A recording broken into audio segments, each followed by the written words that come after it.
خطبے کے دوران درود پڑھنا کیسا ہے؟ ساجد صاحب انڈیا سے پوچھتے ہیں، خطبے کے دوران اگر رسول اللہ صلی اللہ علیہ وسلم کا نام آ جائے تو درود پڑھنا چاہیے یا نہیں؟ نیز کیا دونوں خطبے کے دوران دعا مانگنی چاہیے یا نہیں؟ آپ صلی اللہ علیہ وسلم کی صحیح حدیث ہے، اذا صعد الامام المنبر، کہ جب امام ممبر پہ چڑھ جائے تو آپ صلی اللہ علیہ وسلم نے اس میں پھر کلام کرنے سے منع کیا ہے۔ تو کلام میں درود شریف بھی آتا ہے، تو اس لیے اور خاموش رہنے کا حکم دیا گیا ہے، تو اس لیے نبی صلی اللہ علیہ وسلم کا نام جب خطبے میں آئے تو دل میں درود شریف پڑھیں، زبان نہ ہلائیں۔ دونوں خطبوں کے دوران دل میں دعا مانگیں، زبان سے نہ مانگیں۔ سودی بینک کو بلڈنگ کرائے پر دینا۔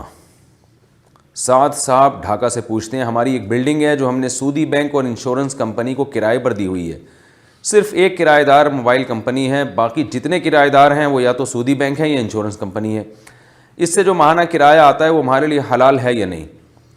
سعد صاحب، یہ مسئلہ علماء کے درمیان بڑا اختلافی ہے، میں دونوں طرف کے مختصر دلائل آپ کو دے دیتا ہوں۔ بعض علماء کہتے ہیں کہ سودی بینک کو بلڈنگ کرائے پر دینا بالکل حرام ہے، ناجائز ہے، اور اس کی دلیل یہ ہے کہ بینک جو آپ کو رینٹ دے گا وہ اپنی ارننگ سے دے گا، اور بینک کی ارننگ سودی ہوتی ہے، لہذا وہ ارننگ جیسے بینک کے لیے حرام ہے تو آپ کے لیے بھی حرام ہے۔ اور بعض علماء یہ کہتے ہیں کہ آپ نے جب بینک کو جو ہے وہ بلڈنگ دی ہے تو بینک جو آپ کو رینٹ دے گا وہ کہتا تو یہ کہ میں اپنی ارننگ سے دے رہا ہوں، لیکن بینک اپنی ارننگ کوئی الگ سے رکھتا نہیں ہے، بلکہ بینک میں جو لوگوں کی بچتیں رکھی ہوئی ہوتی ہیں جو اکثر حلال رقموں سے ہی ہوتی ہیں، بینک اپنی ارننگ انہی میں مکس کرتا ہے، اور جب حلال اور حرام آپس میں مکس ہو جائے تو غالب کا اعتبار ہوتا ہے زیادہ کیا ہے، تو زیادہ جو ہے وہ چونکہ حلال ہے لہذا بینک اس سے آپ کو دے رہا ہے۔ انشورنس کمپنی کا بھی یہی حکم ہے۔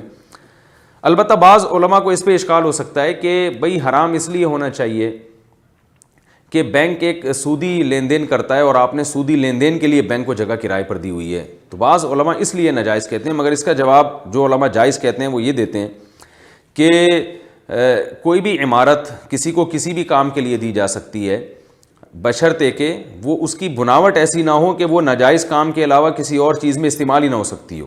میں اکثر اس کی ایک مثال دیتا ہوں، چاقو ہے، آپ کسی کو بیچ سکتے ہیں، اب وہ چاقو کا جائز استعمال بھی کر سکتا ہے، ناجائز استعمال بھی کر سکتا ہے، لیکن آپ گانے بجانے کے آلات کسی کو نہیں بیچ سکتے کیونکہ وہ اس کا کوئی جائز استعمال ہے ہی نہیں۔ تو جب بلڈنگ بینک کو کرائے پر دی جاتی ہے تو بلڈنگ ایک ایسی چیز ہے جس کا جائز استعمال بھی ہو سکتا ہے اور ناجائز بھی۔ اب بینک اگر اس میں سودی لین دین کر رہا ہے تو یہ بینک کا اپنا عمل ہے، اس میں کرائے پر دینے والے کی آمدن حرام اس عمل سے نہیں ہوگی، یعنی وہ علماء جو اس کو جائز کہتے ہیں ان کی دلیل بیان کر رہا ہوں۔ تو دونوں طرف آراء ہیں، اور جب علماء کا کسی مسئلے میں ایسا اختلاف ہو اور دونوں طرف بڑے علماء ہوں تو ضرورت ہو تو گنجائش کا پہلو ہے اور احتیاط اسی میں ہے کہ اس سے اجتناب کیا جائے۔ تو اس لیے مشورہ تو یہی ہے کہ آپ یہ کام چھوڑ دیں، بینکوں کو نہ دیں، سودی بینکوں کو، بہت سارے اور ادارے ہیں جن کو آپ دے سکتے ہیں، اور اگر کوئی مجبوری ہے، ناممکن ہے آپ کے لیے اس سے بچنا یا بہت مشکل ہے تو گنجائش کا قول بھی موجود ہے۔ الکحل والا پرفیوم لگانا کیسا ہے؟ کیا الکحل والے پرفیوم کا استعمال جائز ہے؟ احباب حسان بنگلہ دیش سے پوچھتے ہیں۔ جی جناب، الکحل والے پرفیوم کا استعمال بالکل جائز ہے، اس لیے کہ وہ شراب جو انگور یا کھجور سے بنی ہوئی ہو، وہ شراب جیسے پینا حرام ہے، جسم پہ لگے گی تو کپڑے بھی ناپاک ہو جائیں گے، اور جمہور کے نزدیک ہر قسم کی شراب ناپاک بھی ہے، لیکن امام ابو حنیفہ کے نزدیک الکحل، وہ الکحل جو کھجور یا انگور سے نہ بنی ہو، اس کا پینا تو حرام ہے بشرطے کہ ضرورت نہ ہو اس کی، لیکن اس کا جسم پہ اگر وہ لگ جاتی ہے تو وہ ناجائز نہیں ہے۔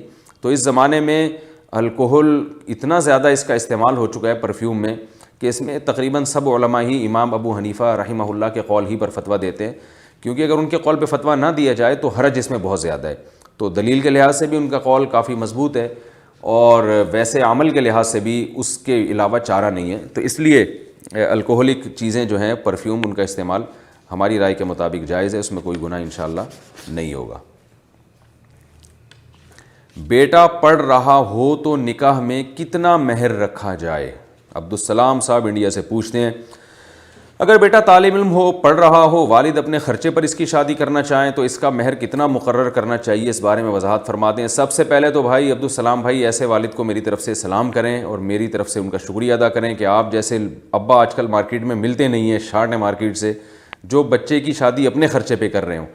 تو بڑا اچھا کام کیا آپ نے کہ تاکہ طالب علم جو ہے آپ کا بیٹا وہ علم میں بھی مشغول رہے, گناہوں کی طرف اس کی توجہ نہ جائے اور نکاح کی ضرورت بھی پوری ہو جائے.